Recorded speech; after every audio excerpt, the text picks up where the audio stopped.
नमस्कार। आज म तपाईहरुलाई लिडरका 21 अनिवार्य गुणहरू अन्तर्गतको चौथो र पाँचौं गुणको अडियो बुक प्रस्तुत गर्दैछु। हर परिस्थितिमा महान संवाद विशेषज्ञ। केही अमेरिकी राष्ट्रपतिहरूले महान संवाद विशेषज्ञहरूको रूपमा अमेरिकामाथि प्रभाव पारेका छन्। जन F Kennedy, Franklin D Roosevelt र अब्राहम लिंकन यसको राम्रो उदाहरण हुन्। तर हाम्रो पालामा केवल एकमात्र राष्ट्रपतिलाई महान संवाद विशेषज्ञ भनिन्छ र ती थिए रोनाल्ड रेगन। संवादमा रेगनको निपुणता उनको करियरको सुरुवातबाट नै स्पष्ट देखिन्छ। उनले रेडियोबाट सुरुवात गरे। 25 वर्षको उमेर हुँदा नहुँदै रेगन मिड वेस्टका सबैभन्दा लोकप्रिय रेडियोकर्मी उद्घोषकहरूमध्ये एक बनेका थिए। आम रूपमा उनी लाइभ म्याच कमेन्ट्री गर्थे, तर कहिलेकाहीँ उनी म्याचको वेस्टर्न युनियन रिपोर्ट्सको मद्दतबाट शिकागो कब्सको म्याचको बलको जानकारी दिइरहन्थे। यस्तै एक म्याचको समयमा आगी गेलन एक कठिन स्थितिमा ब्याटिङ गरिरहेको बेला स्रोतसँग रेगनको सम्पर्क टुट्यो। रेगनले स्रोतसँग उनको सम्पर्क पुनः नजोडिन्जेल 6 मिनेटसम्म कल्पनाको सहाराले गेलनलाई ब्याटिङ गरिरहे। आफ्नो पुरै करियरको समय रेगनले मानिसहरूसँग जोडिने र संवाद गर्ने असाधारण योग्यताको प्रदर्शन गरे। यो कहीँ पनि त्यति धेरै स्पष्ट छैन जति व्हाइट हाउससम्म पुग्ने र त्यहाँ हुँदाको बेला 1980 मा राष्ट्रपति पदको लागि दावेदारीको घोषणा गर्ने बेला उनले आफ्नो प्रचार अभियानको लागि एक स्पष्ट र सरल भविष्य दृष्टि सामुन्ने राखे। हाम्रो सन्देश केन्द्रमा 5 सरल र चिनिने शब्दहरू हुनुपर्छ। कुनै ठूलो आर्थिक सिद्धान्त होइन, राजनीतिक दर्शनमा कुनै उपदेश होइन, केवल 5 सरल शब्दहरू: परिवार, कामधन्दा, छिमेक, स्वतन्त्रता, शान्ति। आफ्नो प्रचार अभियानको बेला रेगनले तत्कालीन राष्ट्रपति जिमी कार्टरसँग सफलतापूर्वक वाद विवाद गरे। क्यालिफोर्नियाका यी पूर्व राज्यपाल एक शान्त, मन पराउन योग्य र सक्षम मध्य अमेरिकीको रूपमा सामुन्ने आए। उनी सजिलैसँग जिते। पछि उनलाई राष्ट्रपतिसँग वाद विवाद गर्दा उनलाई अप्ठ्यारो महसुस भएको थियो भनेर सोद्धा रेगनको जवाब थियो, थिएन, बिल्कुल थिएन। म एकपटक जन वेनसँग त्यही मञ्चमा बसिरहेको छु, चाहे उनी मानिसहरूको सामुन्ने भाषण दिइरहेको हुन्, क्यामेराको सामुन्ने अभिनय गरिरहेको हुन् या कसैसँग एकान्तमा कुरा गरिरहेको हुन्।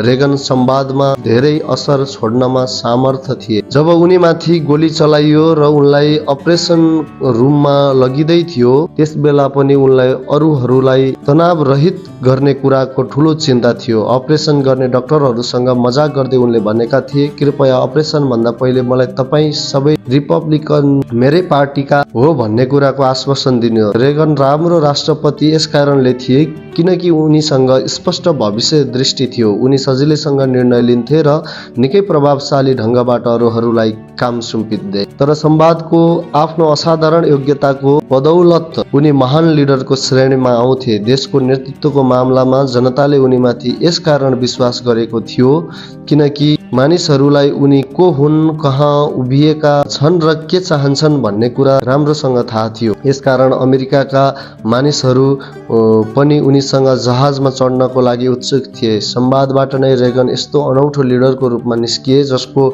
अनुसरण मानिसहरू खुसी खुसी गर्न चाहन्थे।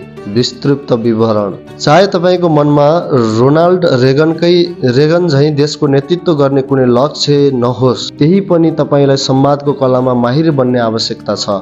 तपाईँको वैवाहिक जीवन, कामधन्दा र व्यक्तिगत सम्बन्धहरूको सफलता निकै हदसम्म यही कुरामाथि निर्भर गर्छ। मानिसहरू तपाईँको अनुसरण गर्ने छैनन् यदि उनीहरूलाई तपाईँ के चाहनुहुन्छ या तपाईँ कतातर्फ गइरहनु भएको छ भन्ने कुरा थाहा हुँदैन। यदि तपाईँले तल दिएका 4 सफल सत्यहरूको अनुसरण गर्नुभयो भने संवाद कलामा बढी प्रभावशाली बन्न सक्नुहुन्छ। 1. आफ्नो सन्देशलाई सरल राख्नुहोस्। संवाद केवल त्यो होइन जुन तपाईँ भन्नुहुन्छ, यसमा त तपाईँ त्यसलाई कसरी भन्नुहुन्छ भन्ने कुरा पनि सामेल छ। केही शिक्षाविदहरू यस कुराको विरोध त गर्ने नै छन्, तर वास्तवमा सरलता नै सफल सम्प्रेषणको कुञ्जी हो। भारी शब्दहरू या जटिल वाक्यहरूबाट मानिसहरूलाई प्रभावित गर्ने कोसिस बिर्सिनुहोस्। यदि तपाईँ मानिसहरूसँग जोडिन चाहनुहुन्छ भने आफ्नो सन्देशलाई सरल राख्नुहोस्। नेपोलियन बोनापार्ट आफ्ना सचिवहरूलाई भन्ने गर्थे, स्पष्ट हौ, स्पष्ट हौ, स्पष्ट हौ। एक जुनियर एक्जिक्युटिभको बारेमा एक कथाबाट तपाईँले असरदार संवादको रूपरेखा बुझ्नुहुनेछ। त्यस युवकलाई पहिलो पटक एक ठूलो समूहको सामुन्ने बोल्नको लागि आमन्त्रित गरिएको थियो। उनले आफ्नो मार्गदर्शक कहाँ गएर राम्रो भाषणको रहस्य के हो भनेर सल्लाह माग्यो। त्यस अनुभवी व्यक्तिले भन्यो, एक नाटकीय सार तथा अन्तिम निष्कर्ष लेख जसबाट मानिसहरू कार्य गर्नको लागि प्रेरित होन्। त्यसपछि यी दुई भागहरूलाई जति सम्भव हुन्छ नजिक राख। 2.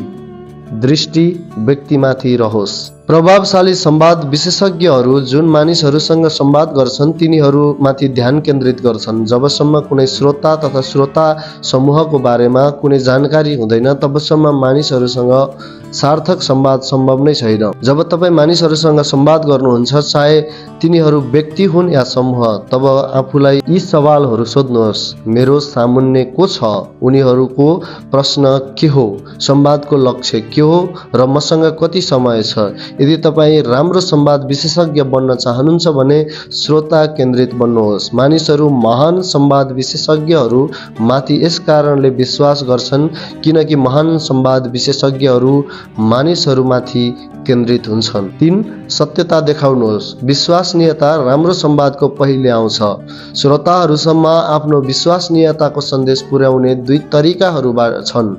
पहिलो, तपाईँ जे भन्नुहुन्छ त्यसमा विश्वास गर्नुहोस्। जब मनभित्र विश्वासको ज्वाला दन्किन थाल्छ तब साधारण मानिसहरू पनि असाधारण संवाद विशेषज्ञ बन्छन्। फिल्ड मार्शल फर्डिनेन्ड फोकले भनेका थिए, प्रज्वलित मानवीय आत्मा पृथ्वीको सबैभन्दा शक्तिशाली हतियार हो। अर्को कुरा, तपाईँ जे भन्नुहुन्छ त्यस अनुसार जिउनुहोस्। यदि तपाईँ आफ्ना शब्दहरू र विश्वासको अनुरूप काम गर्नुहुन्छ भने यसभन्दा बढी विश्वसनीय अरू केही पनि हुँदैन। 4. प्रतिक्रिया चाहनुहोस्। संवाद गर्ने बेलामा संवादको लक्ष्य कर्मको प्रेरणा दिनु हो भन्ने कुरा कहिल्यै पनि नबिर्सनुहोस्। यदि तपाईँ मानिसहरूमाथि धेरै जानकारीहरू लाद्नुहुन्छ भने तपाईँले संवाद गरिरहनु भएको छैन। त्यसैले तपाईँले मानिसहरूसँग कुरा गर्दा उनीहरूलाई केही आभास गराउनुहोस्, केही याद राख्नको लागि दिनुहोस् र केही गर्नको लागि दिनुहोस्। यदि तपाईँ यसमा सफल हुनुहुन्छ भने अरूहरूको नेतृत्व गर्ने तपाईँको योग्यता एक नयाँ स्तरमा पुग्नेछ। यसमाथि विचार गर्नुहोस्। एमबीएस इन्कका प्रेसिडेन्ट डेन्टो मेन्केज जुनियरले लिडरको संवाद योग्यताको बारेमा भनेका छन्, लिडरले अरूहरूको माध्यमबाट काम गराउनुपर्छ। तपाईँले उससँग प्रेरित गर्ने, दिशा देखाउने, मार्गदर्शन दिने र सुन्ने योग्यता हुनुपर्छ। केवल संवादको माध्यमबाट नै लिडरले आफ्नो भविष्य दृष्टिलाई अर्काको मनसम्म पुर्याउन सक्छ र त्यसपछि लागू गराउन सक्छ। के मूल्याङ्कन गर्नुहोस् भने तपाईँ मानिसहरूसँग संवाद गर्ने कस्तो योग्यता छ। के तपाईँ संवादलाई प्राथमिकता दिनुहुन्छ? के तपाईँ मानिसहरूलाई प्रेरित गर्न सक्नुहुन्छ? के तपाईँ आफ्नो भविष्य दृष्टिलाई तपाईँका मानिसहरूले बुझ्न सक्ने, आत्मसात गर्न सक्ने र त्यसमाथि लागू गर्न सक्ने हिसाबले व्यक्त गर्न सक्नुहुन्छ? तपाईँ मानिसहरूसँग एक्लै कुरा गर्दा के तपाईँ उनीहरूसँग जोडिनमा सामर्थ्य हुनुहुन्छ? समूहहरूको मामलामा स्थिति कस्तो हुन्छ? यदि तपाईको भविष्य दृष्टि राम्रो छ भने कुरा तपाईँ आफ्नो मनमा जान्नुहुन्छ, तर मानिसहरू त्यससँग सहमत छैनन् भने सायद यस समस्याको मूल कारण तपाईमा प्रभावशाली संवादको क्षमता छैन भन्ने हो। यसलाई आत्मसात गर्नु। आफ्नो संवादलाई राम्रो बनाउनको लागि निम्न कार्यहरू गर्नुहोस्। 1. पुरै स्पष्ट बुझ्नुहोस्। कुनै पत्र, मेमो या हाल लेखिएको कुनै अर्को चिजलाई गौर गरेर हेर्नुहोस्। के तपाईँका वाक्यहरू साना र सटिक छन् या घुमाउरो छन्? के तपाईँका पाठकहरू तपाईँले छनौट गरेका शब्दहरूलाई सजिलैसित बुझ्नेछन् या उनीहरूलाई यसको लागि कुनै डिक्सनरी खोज्नुपर्नेछ? के तपाईँ कम भन्दा कम शब्दहरूको प्रयोग गर्नुभएको छ। याद रहोस्, सरलता र स्पष्टता नै संवादमा माहिर व्यक्तिका लागि सबैभन्दा राम्रा मित्र हुन्। अघिल्लो पटक यी दुवैलाई दिमागमा राखेर नै सम्प्रेषण गर्नुहोस्। 2. आफ्नो ध्यानलाई पुनः केन्द्रित गर्नुहोस्। अघिल्लो हप्ता संवाद गर्ने बेलामा तपाईको ध्यान कहाँ केन्द्रित छ भन्ने कुरामाथि गौर गर्नुहोस्। के यो संवादमाथि छ, तपाईको सामग्रीमाथि छ, या तपाईका श्रोताहरूमाथि छ? यदि यो सामुन्नेको व्यक्तिमाथि केन्द्रित छैन भने आफ्नो दृष्टिकोण बदल्नुहोस्। सामुन्नेको व्यक्तिका आवश्यकताहरू, सवालहरू र इच्छाहरूको बारेमा सोच्नुहोस्। मानिसहरू जुन स्तरमा भए पनि त्यहाँसम्म पुग्ने सङ्कल्प लिनुहोस्। यसबाट तपाईँ राम्रो संवाद विशेषज्ञ बन्नुहुनेछ। 3. आफ्नो सन्देश अनुरूप जिउनुहोस्। के तपाईँद्वारा भनिने शब्दहरू र गरिने कार्यहरूको बीचमा भिन्नता छ? के तपाईँ आफ्नो सन्देश अनुसार बाँचिरहनु भएको छ भन्ने कुरा केही विश्वासिला मानिसहरूलाई सोध्नुहोस्। तपाईँको जीवनसाथी, मार्गदर्शक या नजिक साथीहरूले यस्ता चिजहरू देख्न सक्छन्। यसको तर्फबाट तपाईँले आँखा बन्द गर्नुभएको छ।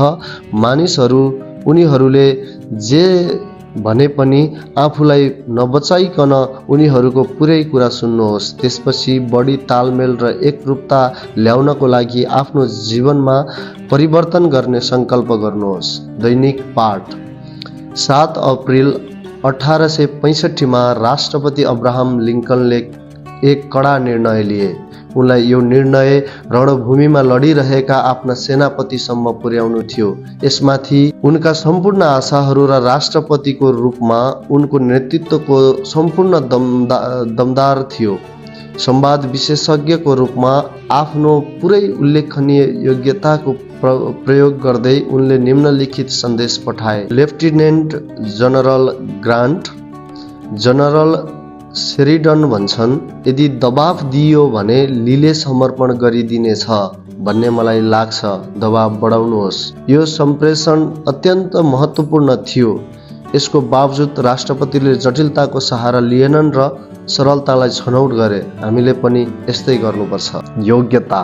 यदि तपाईँ योग्य हुनुहुन्छ भने मानिसहरू आउनेछन्। योग्यता शब्दहरूभन्दा अगाडिसम्म जान्छ। योग्यताको अर्थ लिडरको रूपमा यस तरिकाबाट बोल्नु, योजना बनाउनु र कार्य गर्नु हो ताकि तपाईँ त्यस कामको पुरा ज्ञान छ भन्ने कुरा अरूहरूले देखुन् र उनीहरू तपाईँको अनुसरण गर्न थालुन्। John C Maxwell. जुन समाजले ढलको उत्कृष्ट पाइप बनाउने कामलाई के कारणले न्यूनताको दृष्टिबाट हेर्छ भन्ने यो कुरा तुच्छ काम हो र दर्शनशास्त्रको घटियापनलाई यस कारणले सहन्छ किनकि यो एक उच्चतम गतिविधि हो। किनभने उससँग न त राम्रा पाइपहरू हुनेछन्, न राम्रो दर्शन नै हुनेछ, न त उसको पाइपमा दम हुनेछ, न दर्शनमा। जन गार्डन। 5औं अध्याय। आम मानिसको विजय गान।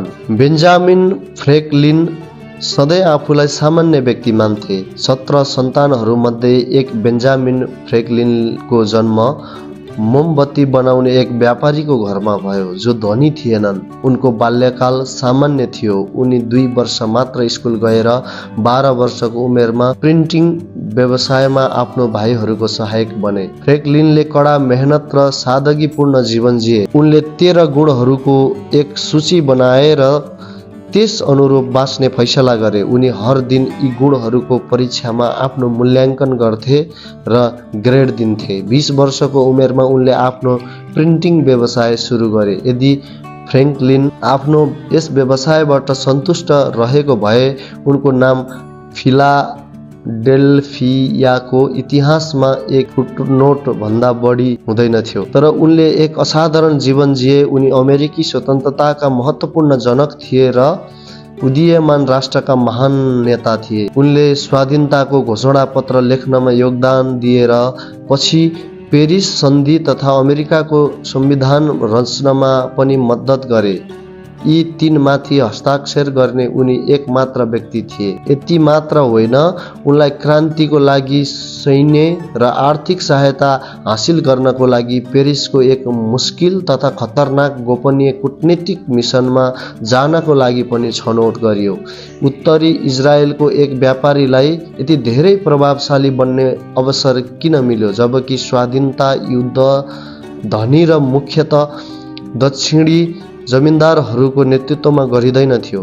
यदि यी मानिसहरूमाथि फ्रेङ्कलिनको यति धेरै प्रभाव किन पर्यो? यस्तो फ्रेङ्कलिनको अतुलनीय योग्यताको कारणले भएको होला भन्ने मलाई विश्वास छ। 7 दशकसम्म बेन्जामिन फ्रेङ्कलिनले जुन पनि चिजहरूमा आफ्नो हात हाले उनी त्यसमा उत्कृष्ट बने। 1726 मा उनले आफ्नो स्वयंको प्रिन्टिङ व्यवसाय सुरु गरेपछि मानिसहरू फिलाडेल्फियामा तेस्रो प्रिन्टरको व्यवसाय फलफुल हुन सक्दैन भन्ने मान्थे। तर फ्रेङ्कलिनले उनीहरूको अनुमानलाई गलत साबित गरिदिए। उनले चाँडै नै सहरका सबैभन्दा निपुण र मेहनती प्रिन्टरको रूपमा आफ्नो छवि बनाए। तर फिलाडेल्फियाका यी व्यापारी आफ्नो यही उपलब्धिबाट सन्तुष्ट रहेनन्। फ्रेङ्कलिनको मस्तिष्क जिज्ञासु थियो र उनी लगातार आफूलाई तथा अरूहरूलाई सुधार्ने उपाय खोजिरहन्थे। आफ्नो प्रिन्टिङ व्यवसायको विस्तार गरेर उनी प्रकाशनको क्षेत्रमा आए। उनीद्वारा प्रकाशित पुस्तकहरूमा पुअर चर्च अल्मेनेक जस्ता उल्लेखनीय कृति पनि सामेल थियो। उनले विद्युत सम्बन्धी धेरै प्रयोगहरू गरे र कयौं नयाँ वैज्ञानिक शब्दहरू निकाले जसको प्रयोग आज पनि हुन्छ। उनले पट बेलिड स्टोभ, केथेटर र बाइफोकल्स जस्ता धेरै आविष्कारहरू गरे। उनले अक्सर अटलान्टिक महासागर पारी यात्रा गर्नु पर्थ्यो, त्यसैले उनले गल्फ स्ट्रिमको नक्सा बनाउने काम पनि लिए। जीवनप्रति उनको दृष्टिकोण एक सूत्र वाक्यमा लेख्न सकिन्छ जुन उनले आफ्नो पुस्तक पुअर चर्च अल्मेनेकमा लेखेका थिए। आफ्ना गुणहरूलाई लुकाएर नराख। ती गुणहरू तपाईलाई यस कारणले दिइएको हो ताकि तपाईले तिनीहरूको उपयोग गरोस्। चर्को घामको छायामा के महत्त्व छ? फ्रेङ्कलिनका गुणहरूका धेरै प्रमाणहरू देख्न सकिन्छन्।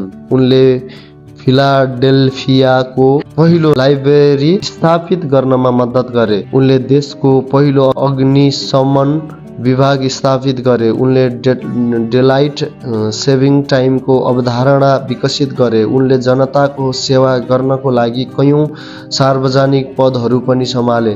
अधिकांश मामलाहरूमा फ्रेङ्कलिनको योग्यता जगजाहेर थियो, तर कयौं पटक उनले आफ्नो योग्यतालाई साबित पनि गर्नु पर्थ्यो। एक समय उनी कृषि सुधारको क्षेत्रमा काम गरिरहेका थिए। आफ्ना प्रयोगहरूमा उनले प्लास्टर हाल्नाले अनाज र तरकारीहरू झन् राम्ररी उम्रिन्छन् भन्ने पाए। उनका छिमेकीहरूलाई उनको यस खोजीमाथि विश्वास भएन। त्यसमाथि फ्रेङ्कलिनले के समाधान निकाले? वसन्तको मौसममा उनी बाटोमा पर्ने एक खेतमा गए। त्यहाँ उनले बाटोमा केही अक्षरहरू लेखेर लकीरहरूमा प्लास्टर गरेर त्यसपछि पुरै खेतमा बिउ छरिदिए। केही हप्तापछि त्यहाँबाट हिँड्ने मानिसहरूले हरियो अक्षर खेतका बाँकी बिरुवाहरू भन्दा बढी तीव्र रूपमा उम्रिरहेको देखे। तिनीहरूमा लेखिएको थियो, यसमा प्लास्टर गरिएको छ। मानिसहरूलाई फ्रेङ्कलिनको कुरामाथि विश्वास भयो। विस्तृत विवरण। हामी सबै उच्च योग्यता देखाउने मानिसहरूको कदर गर्छौँ, चाहे ऊ कुशल कालीगढ होस्, विश्वस्तरीय खेलाडी होस् या सफल व्यवसायी होस्। तर सत्य त के हो भने योग्यताको क्षेत्रमा उत्कृष्ट बन्नको लागि तपाईलाई फेवर्स, माइकल जर्डन या बिल गेट्स बन्नुपर्ने आवश्यकता छैन। यदि तपाईँ यो गुण विकसित गर्न चाहनुहुन्छ भने यसको लागि तपाईले यी कुराहरूमाथि प्रयोग गर्नुहुनेछ। 1. यस दिशामा हर दिन काम गर्नुहोस्। भनिन्छ प्रतीक्षा गर्नेवालालाई अन्ततः सबै कुरा मिल्छ। दुर्भाग्यवश कयौं पटक त पहिले पुगेका मानिसहरूको बचेको जुठो मात्र उसलाई मिल्छ। जिम्मेवार मानिसहरू ठिक त्यही बेला पुग्छन् जब उनीहरूसँग त्यहाँ पुग्ने आशा गरिन्छ। तर धेरै योग्य मानिसहरू यसभन्दा पनि एक कदम अगाडि जान्छन्। उनीहरू केवल शारीरिक स्तरमा मात्र राम्रो गर्दैनन्, उनीहरू हर दिन खेल्नको लागि तयार हुन्छन्, चाहे उनीहरूलाई जस्तोसुकै महसुस किन नहोस्, चाहे उनीहरूको सामुन्ने जस्तोसुकै परिस्थिति किन नहुन्, या चाहे उनीहरूलाई खेल जतिसुकै गाह्रो किन नलागोस्। 2. सुधार गरिरहनुहोस्। बेन्जामिन फ्रेङ्कलिन झैं सबै उच्च योग्यता भएका मानिसहरू लगातार सिक्ने, विकास गर्ने र राम्रो बन्ने तरिकाहरू खोजिरहन्छन्। उनीहरू सधैँ किन प्रश्न सोधी यस्तो गर्छन्? हेर्नुहोस्, जसलाई कसरीको जवाब थाहा छ उसको नोकरी सधैँ रहनेछ, तर जुन व्यक्तिलाई किनको जवाब थाहा छ ऊ सधैँ बोस बन्नेछ। 3. उत्कृष्टताको साथ काम पूरा गर्नुहोस्। म जति पनि मानिसहरूलाई सक्षम मान्छु तिनीहरूमध्ये एक पनि यस्तो छैन जसले काम पूरा गर्दैन। तपाईँ पनि यस्तै गर्नुहुन्छ होला भन्ने मलाई आशा छ। बिला ए फोस्टरले टिप्पणी गरेका थिए, गुणवत्ता कहिल्यै पनि संयोगबाट आउँदैन, यो सधैँ ठुलो लक्ष्य र इमानदार कोसिस, बुद्धिमत्तापूर्ण दिशा र निपुण क्रियान्वयनको परिणाम हुन्छ। यो कयौं विकल्पहरूमध्ये बुद्धिमत्तापूर्वक छनौट हुन्छ। उत्कृष्टताको उच्च स्तरमा प्रदर्शन गर्नु सधैँ एक यस्तो विकल्प हुन्छ जसलाई तपाईँ स्वेच्छाले छनौट गर्नुहुन्छ। लिडर्सको रूपमा हामी जब आफ्ना मानिसहरूलाई कामको जिम्मा लगाउँछौँ तब हामी उनीहरूबाट यसलाई पूरा गर्ने आशा गर्छौँ। उनीहरू पनि हामीबाट यस्तै आशा गर्छन्। फरक मात्र कति हुन्छ भने उनीहरूको लिडरको रूपमा हामीहरूबाट आशा बढी हुन्छ। 4. आशाभन्दा बढी हासिल गर्नुहोस्। धेरै योग्य मानिसहरू सधैँ एक माइलभन्दा अगाडिसम्म जान्छन्। उनीहरू ठिकठाक कामबाट कहिल्यै सन्तुष्ट हुँदैनन्। मेन इन मिड लाइफ क्राइसिसमा जिन कानवे लेख्छन्, केही मानिसहरू यस्तो महसुस गर्छन् भने केही मानिसहरू कस्तो महसुस गर्छन् भने महान व्यक्ति बन्ने कुनै आवश्यकता छैन र उनीहरू हामी यसलाई जति राम्रो गर्न सक्छौँ त्यति नै गर्छौँ भन्ने आभास हुन्छ। छक्का मार्नुपर्ने आवश्यकता छैन, बस रक्षात्मक खेल खेलिराख ताकि आउट हुने खतरा नहोस्। लिडर्सले यस्तो दृष्टिकोण राख्न सक्दैन। उनीहरूलाई त हर दिन उत्कृष्टतापूर्वक काम गर्नुपर्ने जरुरत हुन्छ। 5. अरूहरूलाई प्रेरित गर्नुहोस्। उच्च योग्यताका लिडर्स उच्च स्तरीय प्रदर्शन त गर्छन् नै, यसभन्दा बढी पनि गर्छन्। उनीहरू आफ्नो टिमलाई पनि यस्तै गर्नको लागि प्रेरित गर्छन्। केही मानिसहरू टिकिरहनको लागि केवल सम्बन्ध बनाउने हैसियतमाथि नै निर्भर गर्छन्, तर प्रभावशाली लिडर्स यस हैसियतमा उच्च योग्यताको समावेश पनि गर्छन् ताकि उनीहरू आफ्नो सङ्गठनलाई उत्कृष्टता र प्रभावका नयाँ स्तरहरूमा पुर्याउन सकुन्। यसमाथि विचार गर्नुहोस्। काम गर्ने मामलामा तपाईँ कहाँ हुनुहुन्छ? के तपाईँ हर कामलाई पुरै उत्साहपूर्वक गर्नुहुन्छ र सर्वोच्च सम्भव स्तरमा प्रदर्शन गर्नुहुन्छ, या तपाईँ काम चलाउ कामलाई नै पर्याप्त राम्रो मान्नुहुन्छ? सक्षम मानिसहरूको बारेमा सोच्ने बेलामा तपाईँ वास्तवमा 3 प्रकारका मानिसहरूको बारेमा मात्र विचार गर्नुहुन्छ। 1. ती मानिसहरू जसले के गर्नुपर्छ भन्ने कुरा देख्न सक्छन्। 2. ती मानिसहरू जसले त्यसलाई गर्न सक्छन्। 3. ती मानिसहरू जसले यस बेला काम गर्न सक्छन् जब त्यसले वास्तवमा नै अर्थ राख्छ। आफ्नो पेसामा तपाईँ कहाँ लगातार उत्कृष्ट प्रदर्शन गर्नुहुन्छ? तपाईँ चिन्तनशील हुनुहुन्छ या कर्मठ हुनुहुन्छ या दबावमा पनि सर्वश्रेष्ठ परिणाम दिनमा सक्षम हुनुहुन्छ? तपाईँ आफू जति राम्रो गर्नुहुन्छ आफ्नो टिममाथि असर पार्ने क्षमता पनि तपाईँमा त्यति नै बढी हुन्छ। यसलाई आत्मसात गर्नु। आफ्नो योग्यता बढाउनको लागि निम्न कार्य गर्नुहोस्। 1. म्याचमाथि पुरै ध्यान दिनुहोस्। यदि तपाईँ आफ्नो कामसँग मानसिक या भावनात्मक रूपबाट जोडिनु भएको छैन भने यो त्यससँग पुनः जोडिने समय हो। सबैभन्दा पहिलो त आफ्नो कामकाजप्रति पुनः समर्पित हुनुहोस् र त्यसैमाथि पुरा ध्यान केन्द्रित गर्ने सङ्कल्प लिनुहोस्। दोस्रो, कामसँग तपाईँको मानसिक या भावनात्मक सम्बन्ध किन समाप्त भएको थियो भन्ने कुरा पत्ता लगाउनुहोस्। के तपाईँलाई नयाँ चुनौतीहरूको आवश्यकता छ? के तपाईँ आफ्नो बोस या सहकर्मीहरूसँग सङ्घर्षको स्थितिमा हुनुहुन्छ? के तपाईँ कुनै यस्तो नोकरी गरिरहनु भएको छ जुन अँध्यारो गल्लीमा समाप्त हुन्छ? समस्याको जडलाई चिन्नुहोस् र त्यसलाई सुल्झाउने योजना तयार गर्नुहोस्। 2. मापकलाई पुनः परिभाषित गर्नुहोस्। यदि तपाईँ निरन्तर उच्च स्तरमा प्रदर्शन गरिरहनु भएको छैन भने आफ्नो मापकको पुनः जाँच गर्नुहोस्। के तपाईँ निकै तल निशाना लगाइरहनु भएको छ? के तपाईँ सर्टकट अपनाइरहनु भएको छ? यदि यस्तो हो भने आफ्नो मनस्थितिलाई पुनः ढालेर आफूभन्दा निकै माथिल्लो आशाहरूको रूपरेखा बनाउनुहोस्। 3. राम्रो बन्नको लागि ती उपायहरू खोज्नुहोस्। कोही पनि आशा बिना लगातार राम्रो बन्दैन। केही शोध गरेर यस्ता 3 चिजहरू खोज्नुहोस् जसद्वारा तपाईँ आफ्नो पेशेवर योग्यतालाई राम्रो बनाउन सक्नुहुन्छ। त्यसमाथि तिनीहरू लागू गर्नको लागि समय र धन लगाउनुहोस्। दैनिक पाठ। केही समय पहिले मैले टेक्सास बिजनेसमा एक सम्पादकीय पढेको थिएँ जसमा लेखिएको थियो, हामी वास्तवमै भड्किला पिँढी हौँ जो स्वाँ गर्दै बोलाउँदै एक यस्तो तीव्र मार्गमा हिँड्दै गइरहेको छ जसले कहीँ पनि पुर्याउँदैन। दिशा ज्ञानको लागि हामी सधैँ डलरको दिशासूचकको खोजी गर्छौँ। यही नै एकमात्र मापक हो जसलाई हामी चिन्छौँ। हामी भित्र न कुनै विश्वास छ न नैतिक सीमाहरू नै। तपाईँ यति धेरै श्रेष्ठ हुनुहुन्छ जति तपाईँको निजी माप। अन्तिम पटक यस्तो कहिले भएको थियो जब तपाईँले कुनै काममा आफ्नो सर्वश्रेष्ठ स्तरमा प्रदर्शन गर्नुभएको थियो तथापि तपाईँ बाहेक कसैले पनि यो कुरा पत्ता लगाउने कुनै सम्भावना थिएन। साहस। एक्लो साहसी व्यक्ति पनि बहुमतमा हुन्छ। साहसलाई प्रथम मानवीय गुण भनिएको छ र यो सही पनि हो किनकि यही नै त्यो गुण हो जसले बाँकी सबै गुणहरूको ग्यारेन्टी दिन्छ। विन्स्टन चर्चिल ब्रिटिस प्रधानमन्त्रीको भनाइ थियो यो।